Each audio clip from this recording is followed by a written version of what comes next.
మీరు ఏం చేశారో అభివృద్ధి గురించి చెప్పండి. ప్రజలకు మీరు 2 సంవత్సరాల్లో మీరు చేసిన 6 గ్యారెంటీల అమలు గురించి చర్చించండి. గతంలో కూడా చాలా వచ్చినాయి ఇటువంటివి.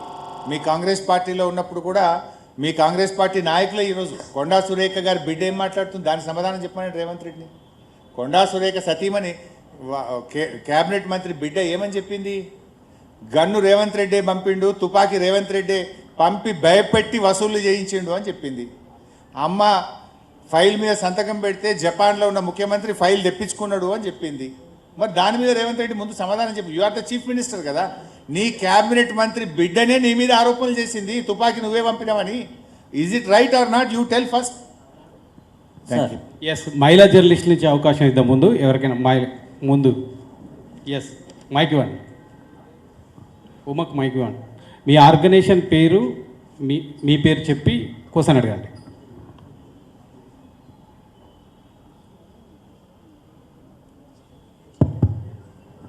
సార్, నా పేరు ఎన్నుమాదేవి, ఇండిపెండెంట్ జర్నలిస్ట్. సార్, మా బీఆర్ఎస్లో చాలా కీలకంగా వర్క్ చేసిన మాగంటి గోపి గారికి చాలా ఇష్యూస్ వచ్చాయి.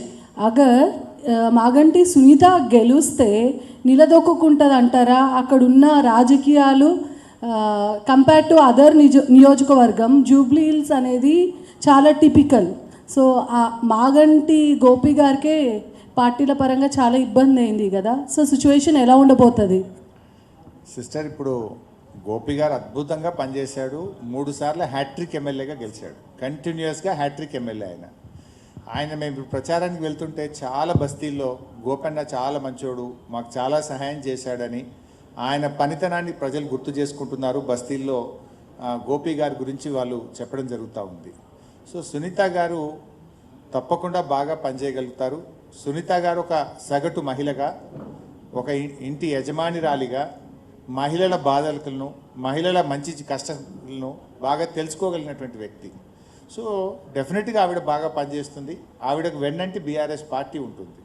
మేమందరం కూడా వారికి చేదోడు వాదోడుగా ఉంటాం. తప్పకుండా ఒక మహిళగా తన ప్రయత్నం తాను చేయడంతో పాటు whole party will be with us. Yes sir, Ravikumar, Namaste Telangana.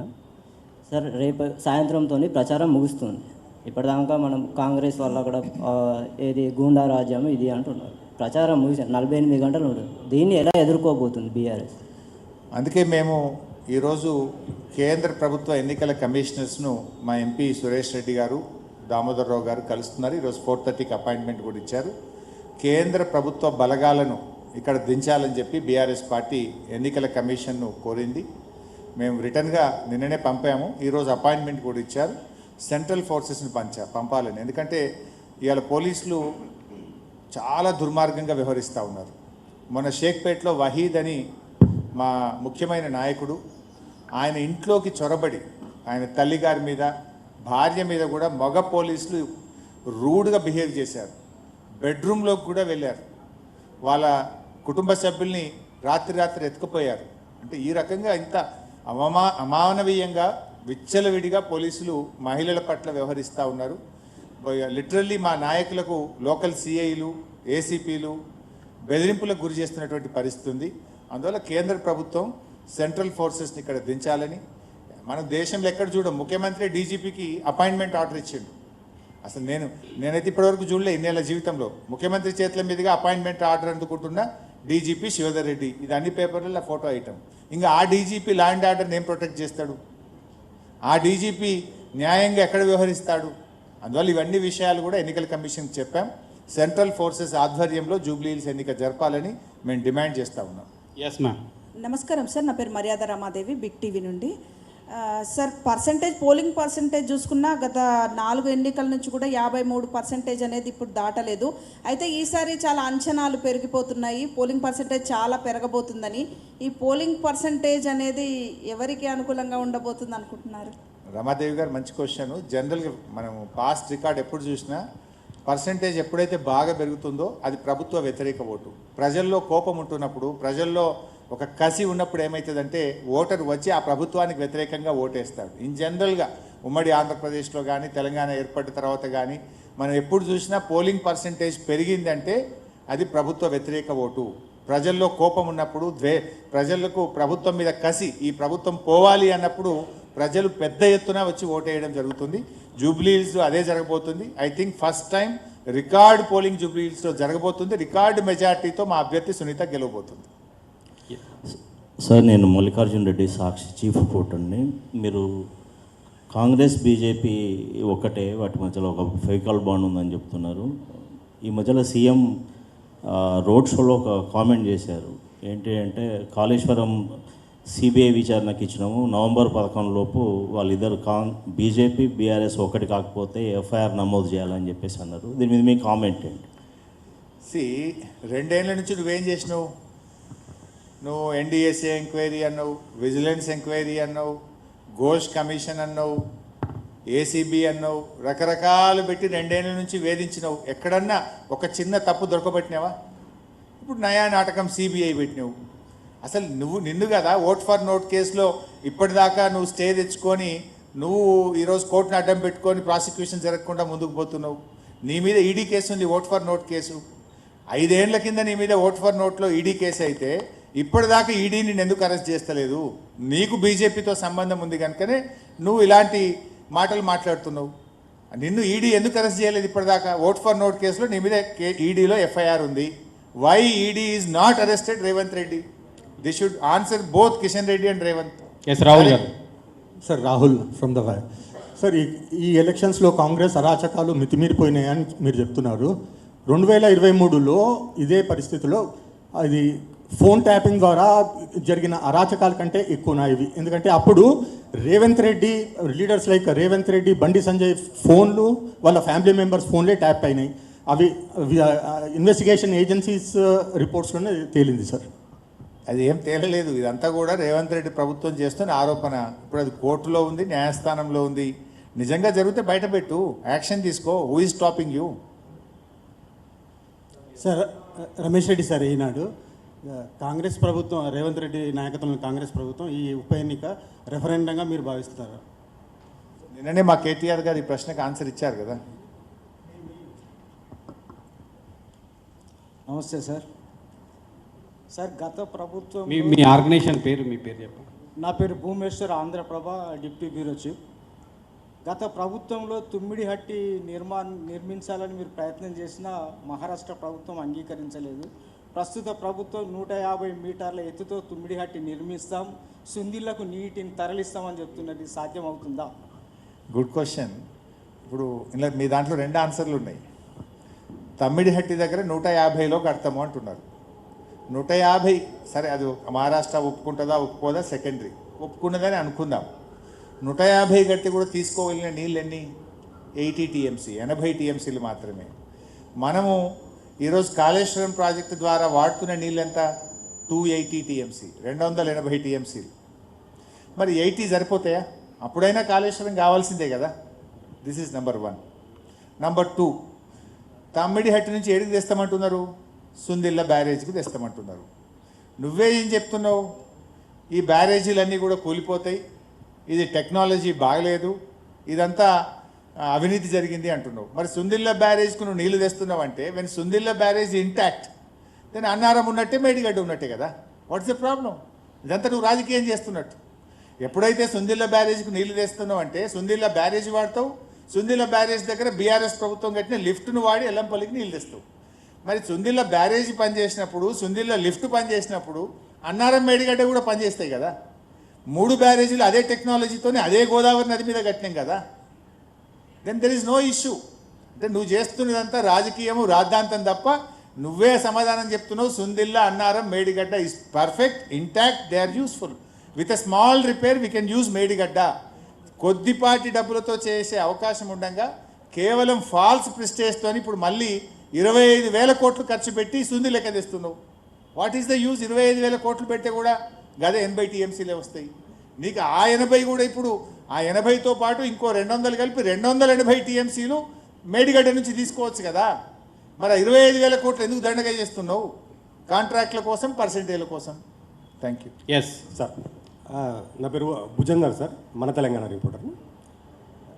Rahul Gandhi గారు ఓట్ చోరీ మీద ఒక బ్రెజిల్ మోడల్ను చూపించి ఇట్లాంటివి దొంగ ఓట్లు క్రియేట్ చేసి ఎలక్షన్ కమిషనే పక్షపాతంగా అధికార పార్టీకి అనుకూలంగా పనిచేస్తుందని ఆరోపణలు చేసింది. ఇక్కడ బీఆర్ఎస్ పార్టీ కూడా జూబ్లీ హిల్స్లో కొత్త ఓట్లు నమోదైనాయి. మీరు ఇంతకుముందు చెప్పినట్టు నవీన్ యాదవ్ తమ్ముడికి 3 ఓట్లు ఉన్నాయి ఎలక్షన్లో అని చెప్తున్నారు. బీఆర్ఎస్ పార్టీ ఎలక్షన్ కమిషన్ అనుకూలంగా ఎలక్షన్ కమిషన్ పారదర్శకంగా పనిచేస్తుందని నమ్ముతుందా సార్? ఇంకో క్వశ్చన్ సార్, ఒకటి ఆన్సర్ చెప్పండి, ఒకటి చాలు.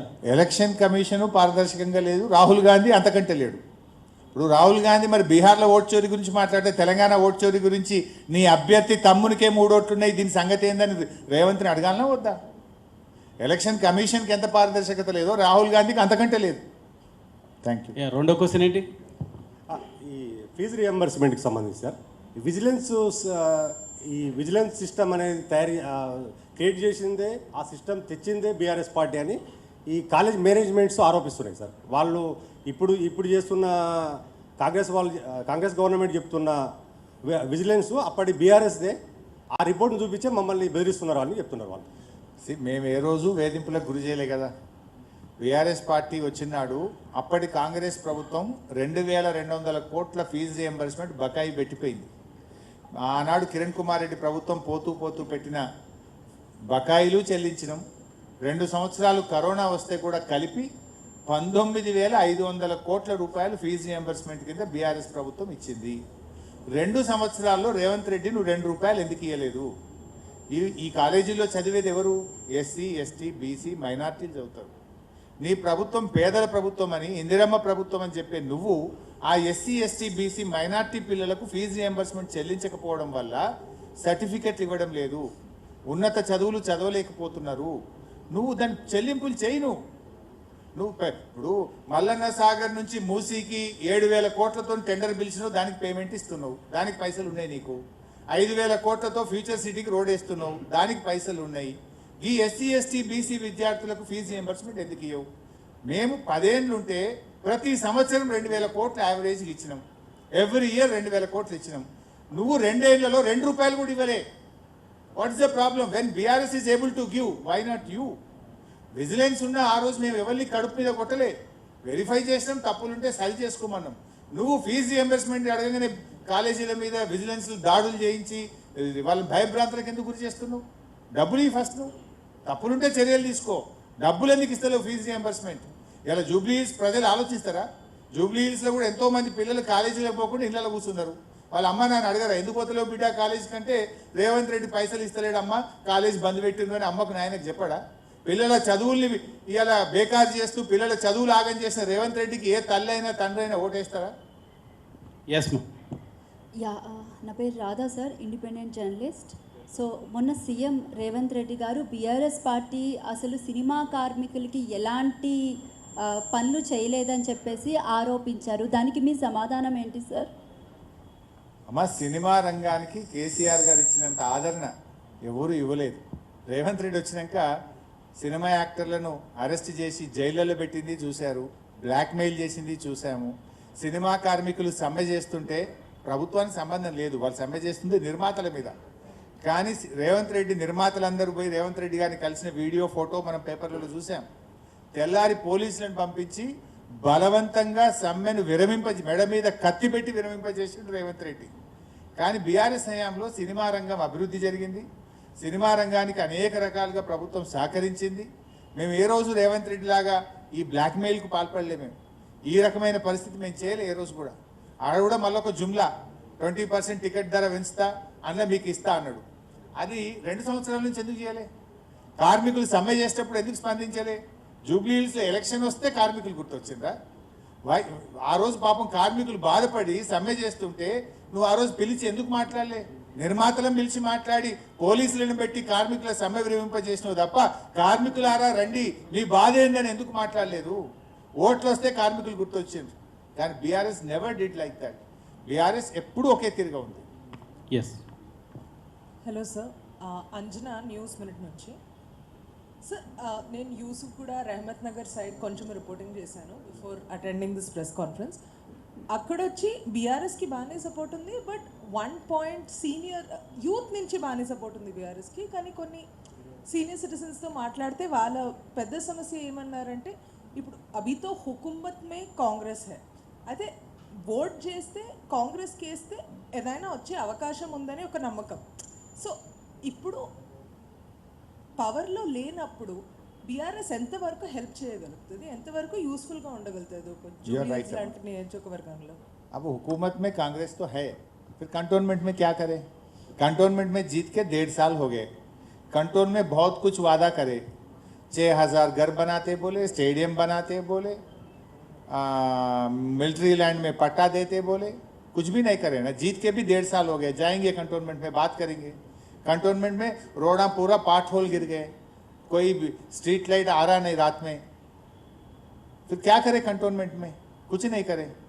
एटलीस्ट बीआरएस जीते तो कांग्रेस को पूछेंगे, हम पकड़ के, हम कांग्रेस को जोर से हम पूछ सकते. हम असेंबली में पूछेंगे, बाहर लड़ेंगे. देखिए परसों बस्ती दवाखाना गए हम पूरे, जब तक 5 महीने से बस्ती दवाखाने में डॉक्टर का, स्टाफ नर्स का तनख्वाह नहीं है, दवा नहीं था. जब बीआरएस जाके बस्ती दवाखाना विजिट करके गला पकड़ के पूछे, सैलरी आ गया, दवा भी आ गया. तब तक टिम्स का कोई काम ही नहीं हो रहा था. जब बीआरएस एलबी नगर टिम्स जाके क्यों नहीं चल रहा 2 साल से बोले तो इमीडिएटली टिम्स के पास हेल्थ सेक्रेटरी भागना शुरू करे, इंजीनियर्स भागना शुरू करे, हम करेंगे बोल के बोल रहे. बोलता बीआरएस का आवाज तेलंगाना को डेवलप कर सकता.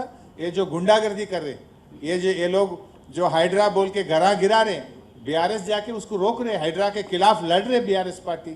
कल जुबली हिल्स बस्तियों में फिर हाइड्रा लगाएंगे ये लोग. जीते तो क्या बोलते? अब हम हाइड्रा लगा के घर गिराने के बाद भी हमारा जुबली हिल्स में जिताए और घर तोड़ेंगे और घर को गिरा देंगे बोलते. हैदराबाद में एक घर बनाए क्या रेवंत रेड्डी? 2 साल में एक घर भी रेवंत रेड्डी नहीं बनाए. केसीआर साहब ने 1 लाख डबल बेडरूम घर बना के गरीब लोगों को बगैर 1 रुपया दिए, लेकिन रेवंत रेड्डी ने 1 लाख घर गिरा दिया है.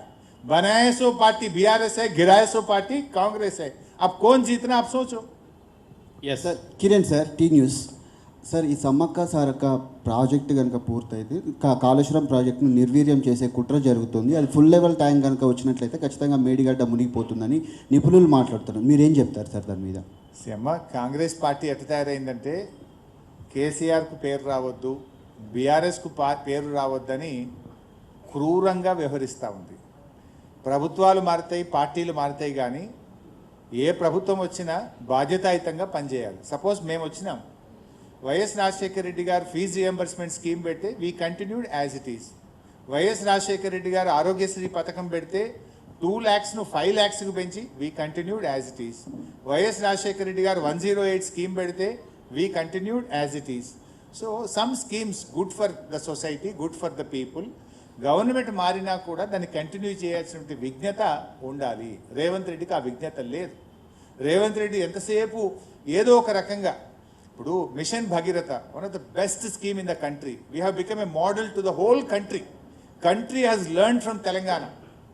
Many state secretaries, ministers, all the way they came to Telangana. They saw the project and they seek the guidance. So ఈరోజు మిషన్ భగీరథ పరిస్థితి ఏంటంటే మెయింటెనెన్స్ డబ్బులు ఇస్తలేడు, దాన్ని ఫెయిల్ చేసే ప్రయత్నం చేస్తాం. ప్రతి ఇంటికి మంచినీళ్ళు ఇచ్చి దేశానికి రోల్ మోడల్గా నిలిచిన మిషన్ భగీరథను మెయింటెనెన్స్ డబ్బులు ఇవ్వక 8 నెలలు 10 నెలల నుంచి అక్కడ కార్మికులకు జీతాలు రాక మిషన్ భగీరథలో నీళ్ళు రావట్లేదు, ప్యూరిఫికేషన్ జరగడం లేదు, దాన్ని ఫెయిల్ చేస్తుండు. ఎవరైనా బుద్ధున్నోడు చేస్తాడు ఆ పని? అన్ని వేల కోట్లు పెట్టి కోట్ల మంది ప్రజలకు ప్రతిరోజు స్వచ్ఛమైన శుద్ధి చేసిన త్రాగునీరు 4 ఏళ్ళు ఇచ్చినాం మేము దాన్ని 4 to 5 years రన్ చేసినాం సక్సెస్ఫుల్గా, ప్రజలకు నీళ్ళు ఇచ్చినాం. నువ్వు రాగానే ఎందుకు ప్రాబ్లం వస్తుంది? ఇంటెన్షనల్లీ దాన్ని నువ్వు ఫెయిల్ చేసే ప్రయత్నం చేస్తున్నావు. ఇంటెన్షనల్లీ కేసీఆర్ గారు ప్రభుత్వం కట్టిన కాళేశ్వరంను ఇప్పుడు ఇందాక చెప్పిన సుందీర్లో పనికి వస్తుందంటే మేడిగడ్డ పనికి రాదా మరి? సో అట్లా ఇంటెన్షనల్గా దెబ్బతీస్తున్నాడు. ఇది రాష్ట్ర ప్రగతికి విఘాతం కలిగించే చర్యలు విఘ్నులైన రాష్ట్ర ప్రజలు అన్నీ గమనిస్తున్నారు. ఎస్ మిత్రమా. సార్ నా పేరు సవీన్, స్వతంత్ర టీవీ. ప్రధానంగా రాష్ట్రంలో ఎప్పుడు ఉప ఎన్నికలు వచ్చినా బీఆర్ఎస్ పార్టీ పైన ఒక విమర్శ. ఉప ఎన్నికల్లో అభ్యర్థిని నిలబెట్టకుండా ఏకగ్రీవం చేసే సాంప్రదాయానికి బ్రేక్ వేసింది బీఆర్ఎస్ పార్టీ అనేది ఇప్పుడు సీఎం కూడా ఇదే అంశాన్ని జూబ్లీహిల్స్ ఉప ఎన్నికల్లో ప్రస్తావిస్తున్నారు. దీనిపై ఏం చెప్తారు? అవునబ్బా, నీకు అంత విఘ్నత ఉంటే నువ్వు పెట్టకుండా ఉండాల్సింది. నేను ఎవరు పెట్టమన్నారు? నీకు అంత విఘ్నత ఉండి ఉంటే, నీకు అంత సోయి ఉంటే నువ్వు పెట్టకుండా ఉండి అప్పుడు నువ్వు మాట్లాడాలి. నువ్వెందుకు పెట్టినావు మరి? ఇప్పుడు Sharif. Sir Sharif sir V6 నుంచి. ఇప్పుడు ఓట్ల కోసమే కాంగ్రెస్ నేతలు జూబ్లీహిల్స్కి వెళ్తున్నారని చెప్పి మీరు స్టేట్మెంట్ ఇస్తున్నారు. కాంగ్రెస్ మాత్రం చెప్తోంది మాగంటి గోపీనాథ్ ఆ పార్టీకి సంబంధించినటువంటి శాసనసభ్యుడు చనిపోతే అసెంబ్లీలో సంతాప సభ పెడితే ఆ పార్టీ అధినేతగా కేసీఆర్ రాలేదు, ఇప్పుడు ఓట్ల కోసం కేటీఆర్ మాగంటి సునీతను ఇబ్బందులు పెడుతున్నాడు అని చెప్పి కాంగ్రెస్ అంటోంది. దీనికి మీ కామెంట్? మేము ఆ కుటుంబానికి అండగా నిలబడ్డాము. ఆ కుటుంబాన్ని ఇవాళ పాపం దురదృష్టవశాత్తు గోపి గారు చనిపోతే I'm the first person to reach the hospital. Within half an hour reach అయ్యాం. కేటీఆర్ గారు ఆల్ ద వే విదేశాల్లో ఉంటే పర్యటన రద్దు చేసుకొని all the way he came to India. మొత్తం అంత్యక్రియలు జరిగే వరకు మేము భుజాన గోపి గారి పాడే మోసి గౌరవప్రదంగా ఆ కుటుంబానికి అండగా నిలబడ్డది బీఆర్ఎస్. ఇవాళ అమ్మాయిని నిలబెట్టి ఆ అమ్మాయి గెలుపును భుజాన వేసుకొని గెలిపిస్తున్నది బీఆర్ఎస్ పార్టీ. కానీ రేవంత్ రెడ్డి ఏం చేస్తుండు? ఆ అమ్మాయిని వేధిస్తున్నాడు, ఆ అమ్మాయి పిల్లల్ని గోపి గారి పిల్లల మీద కేసు పెట్టి వేధిస్తున్నాడు. 14 మంది మంత్రులను పెట్టి ఆ కుటుంబం మీద ఇష్టరాజ్యాలు మాట్లాడుతున్నాడు. ఆ అమ్మాయి కన్నీళ్లు పెట్టుకుంటే, భర్త చనిపోయి కన్నీళ్లు పెట్టుకుంటే ఆ కన్నీళ్లను కూడా రాజకీయం చేసినావు కదా రేవంత్ రెడ్డి. పొన్నం ప్రభాకర్ మాట్లాడుతున్నాడు, ఏడిస్తే కూడా ఏడుపును కూడా రాజకీయం చేస్తావా నువ్వు? ఇంతకంటే ఇంత ఇన్హ్యూమన్గా ఉంటాయా ఎవరన్నా? నువ్వు కదా ఈ అమ్మాయిని ఏడుపును, తన బాధను కూడా నువ్వు వెక్కిరించి, అమ్మాయి కన్నీళ్లను కూడా వెక్కిరించిన కాంగ్రెస్ పార్టీకి ఆ మాట మాట్లాడే హక్కు ఉందా? ఎస్, నేను Satish NTV reporter. Sir, Congress ప్రభుత్వం చెప్తుంది మేము 2 సంవత్సరాలు కూడా పూర్తి కాలేదు, కానీ అప్పుడే అన్నీ చెప్పినటువంటి హామీలు పూర్తి చేయాలి కావాలని బకాయి కార్డని కావాలని రాజకీయం చేస్తుంది బీఆర్ఎస్. గతంలో వాళ్ళు చెప్పిన హామీలు 10 సంవత్సరాలైనా పూర్తి చేయలేదు, మేము 2 సంవత్సరాలు ఎలా చేస్తాం, భవిష్యత్తులో చేస్తామని చెప్తున్నారు. మీరే కదా గ్యారంటీ కార్డు ఇచ్చింది. గ్యారంటీ కార్డును భద్రంగా పెట్టుకోండి అని బాండ్ పేపర్ని ఇంటింటికి పంపి 100 రోజుల్లో 6 గ్యారంటీలు అమలు చేస్తాం, 100 days అని మీరు చెప్పారు. మొదటి సంతకంతో రుణమాఫీ చేస్తామని మీరు చెప్పారు. గ్యారంటీకి మొదటి అసెంబ్లీలో చట్టబద్ధత తెస్తామని మీరు చెప్పారు. మీరు చెప్పిందే మేము అడుగుతున్నాం తప్ప కొత్తగా ఏం అడుగుతలేము. 100 రోజులు కాదు 700 రోజులైంది రేవంత్ రెడ్డి, నీ సంగతి ఏందని అడుగుతున్నాం మేము. What is wrong in that? మేము ఎన్నికల్లో హామీ ఇవ్వకపోయినా రైతు బంధు పథకం తెచ్చాం, ఎన్నికల్లో హామీ ఇవ్వకపోయినా కళ్యాణ లక్ష్మి షాదీ ముబారక్ పథకం తెచ్చాం, ఎన్నికల్లో హామీ ఇవ్వకపోయినా కేసీఆర్ కిట్ న్యూట్రిషన్ కిట్ పథకం తెచ్చాం. ఎలక్షన్లో చెప్పకపోయినా ఎన్నో స్కీమ్స్ తెచ్చింది బీఆర్ఎస్ ప్రభుత్వం. కానీ నువ్వు చెప్పినవి కూడా అమలు చేస్తలేవని ప్రశ్నించడం ప్రధాన ప్రతిపక్షంగా మా బాధ్యత. ఇప్పుడు మేము అడగకపోతే తప్పు, కానీ మేము అడిగితే తప్పు కాదు. As opposition it is our responsibility. ప్రజలు మాకు ఇచ్చిన బాధ్యతనే, ఈ ప్రభుత్వం ఇచ్చిన హామీలు అమలయ్యేటట్టుగా చూడాల్సిన బాధ్యతలో ప్రజలు మమ్మల్ని కూర్చోబెట్టారు. సో వీఆర్ ఆస్కింగ్, నువ్వు 100 రోజులు ఇస్తానో ఏమైందని అడుగుతున్నాం. అసలు రేవంత్ రెడ్డి వచ్చినాక ఎన్ని ధరలు పెంచిండు బైసాబ్? బీర్ ధరలు పెంచిండు, విస్కీ ధరలు పెంచిండు, రోడ్ ట్యాక్స్, మోటార్ సైకిల్ కొనుక్కుంటే లైఫ్ ట్యాక్స్, రోడ్ ట్యాక్స్ పెంచిండు, అదేవిధంగా విత్తనాల ధరలు పెంచిండు, బస్ టికెట్ల ధరలు పెంచిండు, మెట్రో రైలు పెంచిండు. పెంచుడు దంచుడు, ధరలు పెంచుడు, కమిషన్లు దంచుడు. ఇంతకు మించి నువ్వు ఏం చేసినావే రేవంత్ రెడ్డి? సూరజ్ సార్ నమస్తే, నా పేరు సూరజ్, టీ న్యూస్ నుంచి. అంటే మీరు ఆర్థిక శాఖ మంత్రిగా పనిచేసారు. ప్రస్తుతం కాంగ్రెస్ అవలంబిస్తున్న ఆర్థిక విధానాలు పూర్తిగా ఫెయిల్యూర్గా ఉన్నాయి. రాష్ట్రాన్ని ఆర్థిక పురోభివృద్ధిలో నడిపించడంలో కాంగ్రెస్ వైఫల్యాన్ని ఎట్లా చూస్తున్నారు? అసలు వాళ్ళు ఎన్నో హామీలు ఇచ్చి పథకాలన్నీ అమలు చేయకపోవడానికి వాళ్ళ ఖజానా దగ్గర నిధి లేదు. దీన్ని అంతా మీరు ఎట్లా చూస్తున్నారు? మీరు కూడా ఆర్థిక శాఖ మంత్రిగా అప్పుడు ఎఫిషియెంట్గా పనిచేసినారు, ఎన్నో స్కీమ్లు అమలు చేసినారు, ఎన్నో సంక్షేమ పథకాలు, అభివృద్ధి పథకాలు కూడా ముందుకు పోయినాయి. వాళ్ళు ఏం లేకుండానే 2,08,000 కోట్లు అప్లై అయ్యాయి. Good question. ఇప్పుడు ఫస్ట్ ఆఫ్ ఆల్ 2 జరుగుతున్నాయి ఇక్కడ. ఒకటి, ప్రభుత్వం యొక్క విధానాల వల్ల రాష్ట్ర ఆదాయ వృద్ధి రేటు పడిపోయింది. బీఆర్ఎస్ ఉన్నప్పుడు SOTR, state own tax revenue, SOTR ఇండియాలో టాప్. హైయెస్ట్ SOTR ఏ రాష్ట్రం సాధించిందంటే తెలంగాణ సాధించింది. Because of the policies of KCR గారు ప్రభుత్వం అవలంబించిన విధానాల వల్ల, పాజిటివ్ యాటిట్యూడ్ వల్ల స్టాంప్స్ అండ్ రిజిస్ట్రేషన్ కానీ, GST కానీ, రోడ్ ట్యాక్స్ కానీ, మైనింగ్ కానీ ఆదాయం వృద్ధి రేటు దాదాపు 12% పైగా ఉండేది. రేవంత్ రెడ్డి వచ్చి హైడ్రా, ఈ పర్సంటేజీలు, కమిషన్లు, పర్మిషన్లు ఆపడము, ఈ వీళ్ళు అవలంబించిన విధానాల వల్ల ఏమైంది? రెవెన్యూ పడిపోయింది, రాష్ట్ర ప్రభుత్వ ఆదాయం తగ్గింది. నెంబర్ 1. నెంబర్ 2, ప్రాధాన్యతలు మారాయి. ప్రజలకి ఏం కావాలో అది లేని ఫ్యూచర్ సిటీ అది. ఆడ ఇల్లు లేదు, ఊరు లేదు, వాడలేదు, దానికి 1,50,000 కోట్లు పెడతాను బట్టి. మూసీ సుందరీకరణకు 1,50,000 కోట్లు పెట్టానబడుతుంది. అసలు ఉన్న స్కీము ఫీజు రియంబర్స్మెంట్ బంద్ పెడతావు, దళిత బంధు బంధు, గొర్రెల పథకం బంధు, చేపల పంపిణీ బంధు, బీసీ బంధు పథకం బంధు, న్యూట్రిషన్ కిట్ బంధు అని ఉన్న పథకాలేమో బంద్ పెట్టబడుతుంది. What is your priority? అయితే పాత పథకాలు కొనసాగించు, నువ్వు ఇచ్చిన హామీలు అమలు చేయి. వీటికేమో డబ్బులు లేవంటావు, 1,00,00,000 కోట్లు పెట్టి ఆ పెద్ద పెద్ద ఫ్యూచర్ సిటీ దేనికి? అక్కడ నీ పర్సంటేజీలు వస్తాయో, నీ కమిషన్ల కోసమో, నీ మార్కు కోసమో, ప్రజలకు ఏది అవసరమో అది ఇవ్వకుండా నీ కమిషన్ల కోసం నువ్వు ఈ కార్యక్రమాలు చేపడుతున్నావు. ఒకటి, నీ విధానాల వల్ల ప్రభుత్వ ఆదాయం తగ్గింది.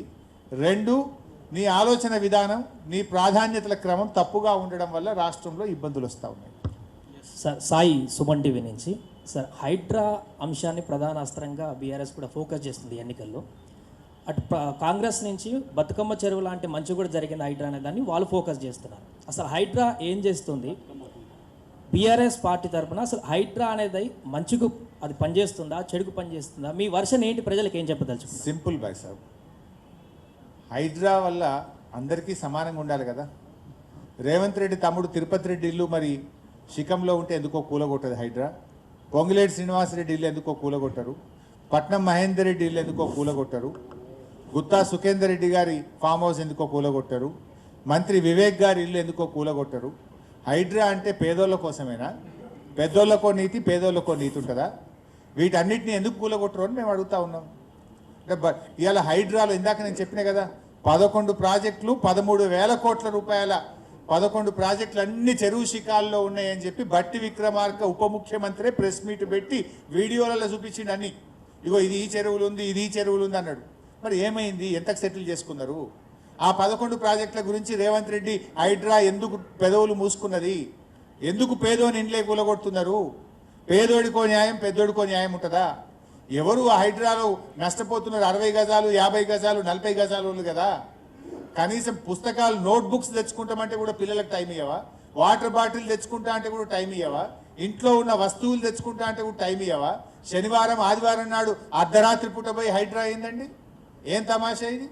మేమేమో అలాంటి పేదలకు తెలిసో తెలవకో పేదలు ఇంత గుడి చేసుకుంటే వాళ్ళకు 58 జీవో 59 కింద కేసీఆర్ గారు పట్టాలు ఇచ్చిండ్రు. నువ్వేమో కూలగొడుతున్నావు. మేము ఒక ఇంటి వాళ్ళని చేసినాం, నువ్వు నిరాశ్రయులను చేస్తున్నావు. అందుకు మేము వ్యతిరేకం. నీకు దమ్ము ఉంటే ముందు నేను చెప్పిన అన్ని పెద్ద పెద్దోళ్ళకి కూలగొట్టు. ఫస్ట్ వాళ్ళకి కొట్టినాక గరీబోన్ దగ్గర రాను, వాళ్ళకి ప్రత్యామ్నాయం చూపి, వాళ్ళకి డబుల్ బెడ్రూమ్ ఇల్లు, ఆ పేదోనికి ముందు నీడ కల్పించి నువ్వు కావాలంటే డెవలప్మెంట్ చేయి. డెవలప్మెంట్ పేరు మీద విధ్వంసం జరగద్దు. ఒకవేళ డెవలప్మెంట్ పేరు మీద ఏదైనా చేయదలుచుకుంటే ఈ పెద్ద పెద్దోళ్ళందరికీ కొట్టినాక నువ్వు పేదోళ్ళ తెరుగురా. ఓకే మిత్రమా. సార్, మహేష్ వార్తా నుంచి. సార్, తెలంగాణలో ఎక్కడ ఉప ఎన్నిక జరిగినా అక్కడ ఓటర్ కాస్ట్లీ అయిపోయింది, ముఖ్యంగా మునుగోడు తర్వాత.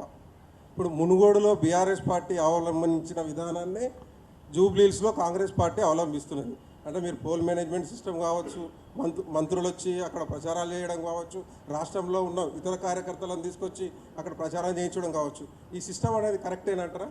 Munugode, Jubilee Hills is totally different. నిజానికి మేము ఎప్పుడు ఇట్లా బ్లాక్మెయిల్ రాజకీయాలకు పాల్పడలే. రేవంత్ రెడ్డి గారు ఇంటి ముందు బుల్డోజర్ పెట్టి, ఒక నాయకుడు ఇంటి ముందు బుల్డోజర్ పెట్టి వీడియో కాల్లో చూపించి, బిడ్డ నువ్వు కండుగా కప్పుకుంటావా, ఇల్లు గులగొట్టమంటావా అంటుండు. టాస్క్ ఫోర్స్ పోలీసులు ఎత్తుకపోయి కొట్టి భయభ్రాంతులకు గురి చేసి పార్టీలో చేర్చుకుంటున్నారు. వ్యాపార సంస్థలకు జిహెచ్ఎంసీ నుంచి నోటీసులు ఇప్పించి చేస్తున్నారు. మేము ఇట్లాంటి పని చేయలే. అభివృద్ధి చేసినాం, డెవలప్మెంట్ మీద ఓటు అడిగినాం, సంక్షేమం మీద ఓటు అడిగినాం తప్ప ఈ రకమైన బ్లాక్మెయిల్కి ఎప్పుడు బీఆర్ఎస్ పాల్పడలేదు, పాల్పడదు. ఎస్, లాస్ట్ క్వశ్చన్, మైక్ ఇక్కడి.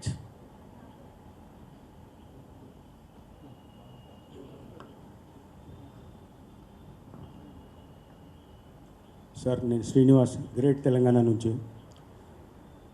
ప్రస్తుతం ఉన్న బీఆర్ఎస్ పరిస్థితిలో కేసీఆర్ గారు కొంత రెస్ట్ తీసుకుంటున్నారు, అగ్రెసివ్నెస్ తగ్గించుకున్నారు. కవిత గారు సైడ్ స్టెప్ వేశారు. కేటీఆర్ గారు దాదాపు సీఎం అవుతానన్న పద్ధతిలోనే నడుస్తున్నారు. మీరు యాసిటీస్గా బరువంతా మోస్తూ కొంచెం బ్యాక్ స్టెప్గానే ఉన్నారు. What is the future course of action for BRS as such, and what is the future course of action for Harish as such? I answered this question more than 100 times. I think 100 times చెప్పుంటా నేను. మీకు ఎవరికి అనుమానం అక్కర్లేదు, మా CM అభ్యర్థి కేసీఆర్ గారే. అందరూ రాష్ట్ర ప్రజలు కోరుకుంటున్నది, బీఆర్ఎస్ కుటుంబ సభ్యులను కోరుకుంటున్నది, కేసీఆర్ గారు మళ్ళీ ఈ రాష్ట్రానికి ముఖ్యమంత్రి కావాలి, మళ్ళీ మంచి రోజులు రావాలని అందరూ కోరుకుంటున్నారు, నేను కోరుకుంటున్నాను. ఎస్ హరీష్ రావు గారు కంక్లూడ్ క్వశ్చన్. ఇది మైనారిటీ ఓట్ బ్యాంక్ అనేది మేడం కీలకంగా చాలు చాలు చాలు చాలు కంక్లూడ్ క్వశ్చన్.